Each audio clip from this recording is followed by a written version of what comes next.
What is going on, everyone? My name is Andy. Welcome back to another FPL video. In this one, we're looking at transfer tips ahead of game week 7. So players that are being transferred heavily in or out, are FPL managers making a good choice or a bad choice? I'm going to give you my opinion. I think it's 5 players we got in this video today. So if you enjoy it, give it a like, hit that subscribe button if you're new around here, and let's jump into it. Okay, so this is one of those difficult weeks where there's a lot of people wildcarding. So some of the transfers are being made because people just fed up or they really want a player in. But some of them are being made because people are on wildcards, right? So let's talk about Luke Shaw. First of all, I don't know if he's going to be out for game week 7. Obviously, if he is, then he's definitely someone to look at selling, because after Everton at home, Leicester away, Liverpool at home, Spurs away, Man City at home, they're all pretty poor fixtures. And if you're on a wildcard, absolutely, I would not have Luke Shaw in my wildcard team. There's Chelsea defenders, Man City defenders as well, Liverpool defenders you can have, even Wolves defenders right now might be a slightly better bet than Shaw. Now, if he's out, yeah, okay, you definitely get rid of him. If you're wildcarding, you definitely get rid of him as well. I do think if he's fit for this week, and I got to be honest, the way that Solskjaer sometimes talks about injuries, it's going to be hard to know for sure, but it is the first game of the game week. So if he's fit, I do think you can make one last argument to keep. And I know what people are going to say. Man United have been awful. His points have been bad, and they have. 3 points per match is rubbish. We all had high expectations for Luke Shaw, and he just hasn't delivered. His attacking stats are still pretty good. 0.21 expected goal involvement for a defender is very good. Someone like Cancelo, who you consider to be really attacking, is 0.25, for example. So Luke Shaw is a good attacking defender, but obviously the clean sheets just haven't been there. Man United keep making mistakes. They've been outplayed by Villa. And obviously now we're looking at Everton at home as maybe a difficult fixture.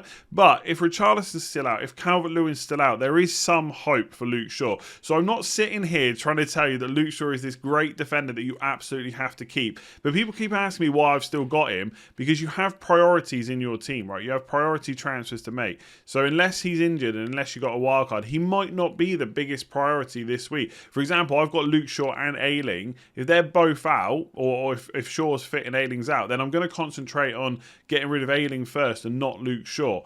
Obviously, replacements, easy. Cancelo, Diaz, Rudiger, Azpilicueta, Alonso, whichever Chelsea defender you want to go for. We're not going to talk about Chelsea defenders in this video. I feel like I've done it enough, but I'll probably cover it one more time on the game week preview, just to go over one more time which defenders I think are best. It's really tricky, to be honest, because Rudiger's gone up in price, so he's 5.7, not got much attacking threat. Alonso, I still can't get out of my head that he's going to remain first choice, but maybe I should just get over that because his attacking threat's so good. And then Azpilicueta's pretty nailed on, but he costs 6 million. He's the most expensive of the bunch, so it's difficult. But yeah, there's a ready-made replacement. Chelsea got a great fixture run. No harm whatsoever in selling Luke Shaw this week. But if he's fit and if we know he's playing, you can keep him one more week and then get rid of him if you've got other transfers to make. So Sadio did really well against Norwich, got his 2 goals. He's followed up with another goal against Newcastle. So the transfers continue rolling in. He's now up to 6.3 million. He's gone up quite quickly. 211,000 transfers in already.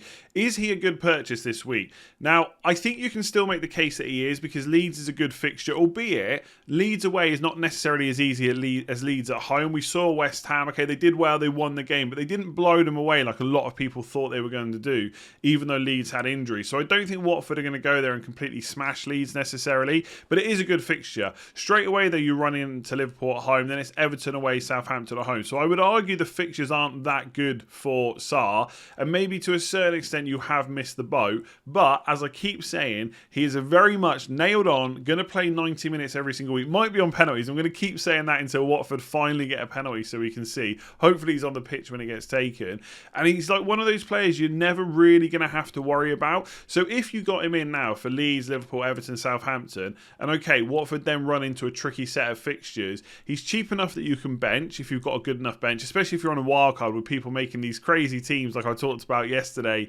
where you can have quite a few value players on your bench. And look, if you have to play him in any of those fixtures, at least you know he's going to play. At least you know he's going to play 90 minutes. And it's not that... what I'm trying to say is he's not necessarily one of those players that as soon as the bad fixtures come, you just have to get rid. Again, if you've got other priority transfers because you want to make a captaincy change, or you've got a defender that's running into a really bad set of fixtures, you can at least expect 90 minutes from Sarr. Whereas some players you bring in, you're already worried about them because you're not sure they're going to play more than 70 minutes each game. Then you don't even know if they're going to start. start, they're more of a worry. You don't have that with Salah. So I don't think it's too late to buy him. If I was wildcarding right now, would he be on my team? I'm not sure, but that's mostly because of the way that I would structure my wildcard. You might have space for him, right? And alongside, like, I don't know, like a Saka, Mbeumo, Rafinha, Salah, Grealish, whichever way you're going, you might have space for him and he might be able to rotate. Like, I've created some wildcards where you could absolutely sub him or put him on the bench against Liverpool and then just bring him back in for Everton and Southampton. So I do think he's looking good. I think his stats-wise, 0.41, that is, if I can do my maths correctly, expected goal involvement per 90. That's basically like his career average. If you go back and look at it,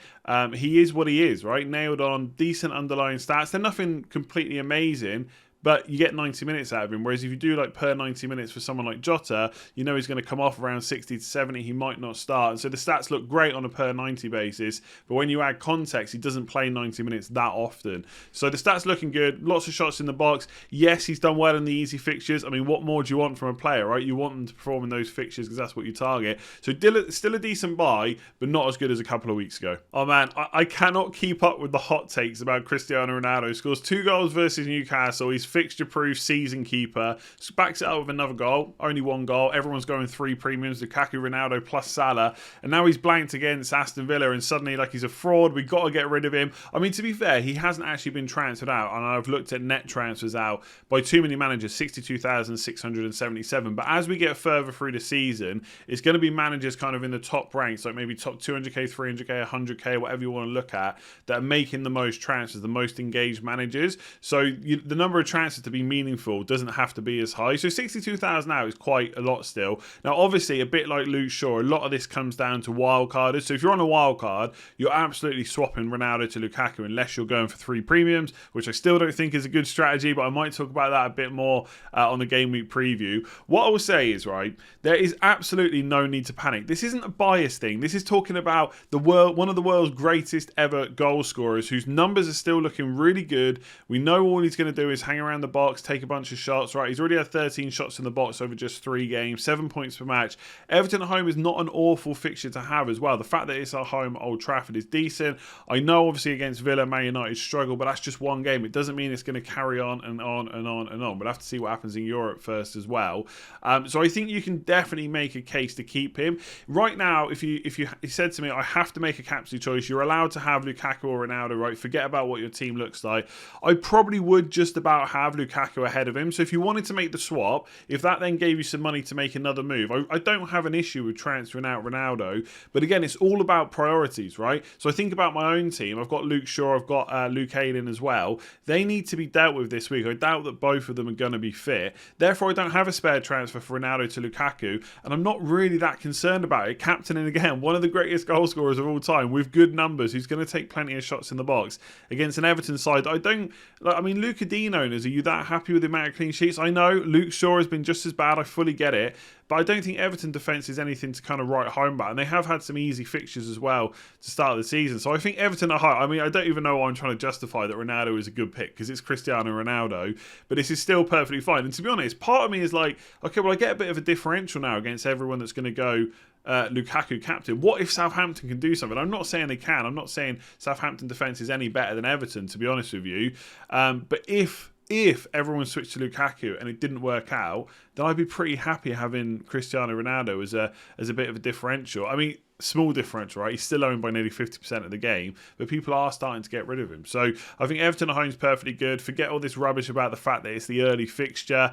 I think it's good. I think it's a good fixture. I think he's okay to keep. But after this, it probably is time to get rid. Like Leicester away is nothing to be fully scared about, but Leicester, Liverpool, Spurs, Man City is a fixture run. It's just not good. And like I said last week, he is not fixture proof, and he's not good value for money if you're not going to captain him. We should just quickly mention, or I should just quickly mention, that he might not be on penalties, right? Obviously, we saw Bruno Fernandes take one. I don't think that he's going to get taken off now just for one missed penalty, especially with the whole aftermath. I don't want to get into it, but I mean, it's a bit crazy and over the top. All these apologies and all the team getting around him. It's just one missed penalty, right? Okay, yes, it would have meant a draw instead of a loss, but whatever.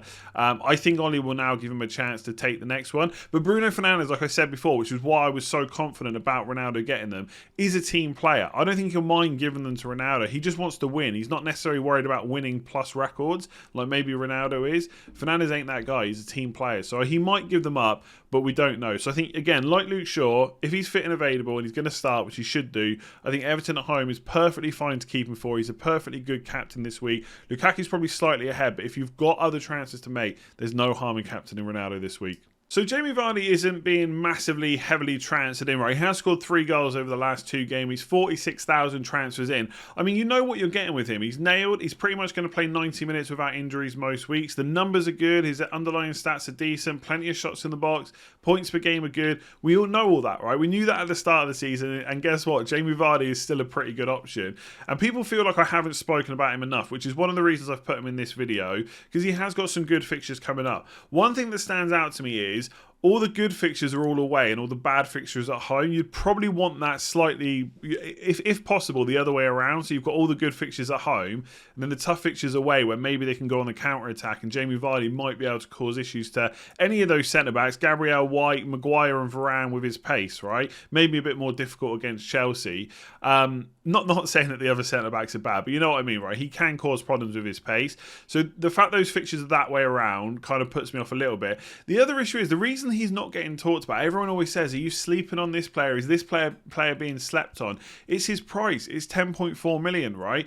I don't think for any of those fixtures that he's a better captain than anyone else, right? In those weeks. So let's just have a quick look at it. I'm going to bring the fixtures up on my other screen. So Crystal Palace away this week. Obviously you've got Lukaku against Southampton at home, Ronaldo against Everton at home. I don't think he's a better captain, right? Game week 9, Brentford away. Lukaku has Norwich at home. Better fixture, definitely a better captain. And game week 11 is Leeds away. And in that week, I'm just looking now, Man United play Man City, which is tricky. Liverpool play West Ham. And where's the other one? Where's Chelsea? Chelsea play Burnley at home. So you could make a case for Lukaku that week, albeit maybe Vardy is a slightly better pick against Leeds. But I don't think there's a huge amount in it. So I feel like for a captaincy, you don't really need him. And then he's not so cheap that you can put him in without thinking about that. I just think that 10.4 million is hard to... It's not even that it's hard to justify because Vardy is a good player. But it's just hard to fit in with how people are building their teams right now. So I don't think he's that good of a buy. I think he'll be too much of a... It'll have too much of a detrimental effect on the rest of your team. You'll have to start making sacrifices in defence. Maybe you don't get Grealish and Antonio, depending on how you're building it.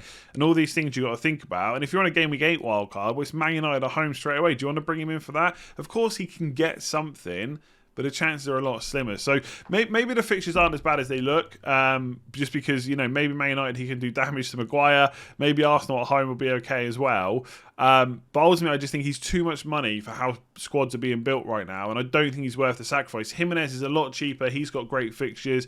Antonio, a lot of people don't want to get rid of either. And if you've got to have one of Lukaku or Ronaldo, I just don't see where Vardy comes in. I'd rather have Lukaku for, what is it, about 1.3 million more. So I don't have an issue with people buying him. I just wouldn't do it myself because I just don't think he fits into our current squads. So there's a few players in FPL that we sometimes are put off by because of minutes concerns, but when they get minutes or when either they're nailed on to play because of injuries or they just seem to be first choice, they almost become a bit game breaking and you need to put them in your squad. So Jota's one. I think Alonso is another one for sure at Chelsea, and Cancelo is probably one too. I spoke earlier on when I was chatting about Luke Shaw about how attacking he is, like 0.25 expected goal involvement per 90. Now, that's a return once every 4 games possibly, right? It doesn't always necessarily work out like that. I'm not saying that expected goal data and expected assist data means that this will definitely happen, but it's promising. He's one of the most attacking defenders in the league. We know that Pep likes to use him in midfield, right? Not that he starts in midfield, but he moves into midfield positions. And the fact that he can play right back and left back is massive as well, because even if Walker plays, he can then play on the left. We obviously know Mendy's not available.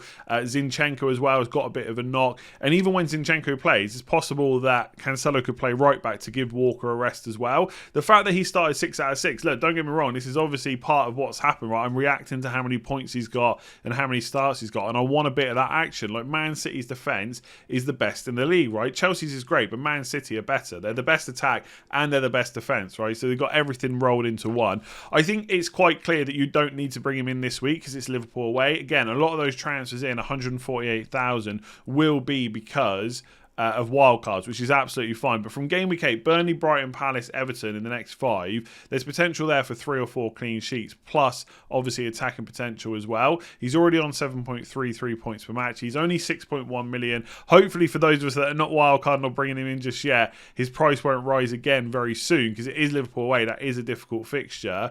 But it's tough to ignore him, because realistically, you're looking at the Man City defence. Walker just offers no attacking potential at all. He's just not a very good attacking defender. You see it for England, you see it for Man City. He's very much a kind of cover player that if things go wrong, he's got the pace to get back. He'll make a pass to someone that's more creative in that Man City team, and that's fine. Right? I'm not knocking him. That's the way he plays. But in terms of attacking potential, it's just not really there. He very rarely gets assists. Like if we look at his record, like 1 goal, 1 assist last year, 1 goal, 4 assists the year before, but then it was 1 goal, 1 assist before that. He's actually got a couple of seasons where he got like 6 returns. I wonder if that was at Spurs.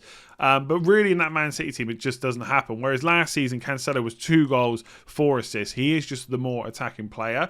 And Diaz is obviously absolutely nailed, so you could look at him. But I think right now, if I was buying defenders, I would think about how my defence is set out. If you went for like Cancelo and Alonso, then maybe that's a little bit too much of a minutes risk. I mean, people will be shouting at me right now saying they're both starting every game. Stop saying they're minutes risk, right? Which you could be correct. But if you've got like Diaz and Cancelo, that it just feels better, because you've got someone that you know is going to play, and then someone that should play, and when he does, there's massive upside. Same with like Rudiger and Alonso. Do you know what I mean? It kind of, I don't know, maybe it's just a illogical, perception thing, but it feels like it kind of spreads the risk a little bit more. But I love him. I don't see any reason not to buy him. Very attacking. They're going to keep loads of clean sheets. The fixture turn is coming.